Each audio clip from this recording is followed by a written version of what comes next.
তুমি আমার ফোন ধরছো না, কোনো ধরনের যোগাযোগ রাখছো না, আমার থেকে দূরে চলে যাচ্ছ।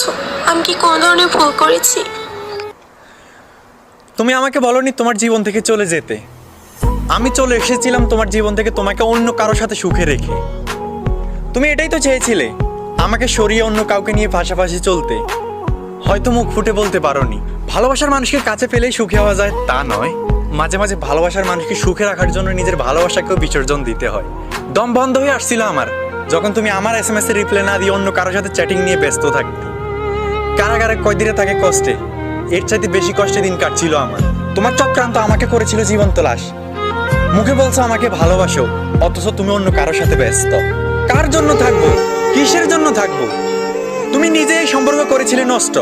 তুমি যদি অন্য মানুষের সাথে হ্যাপি থাকো, তাহলে এতে আমি হ্যাপি। কজ আমি চাই সব সময় তুমি হ্যাপি থাকো। ভয় পেও না, আমি কোনোদিনও তোমার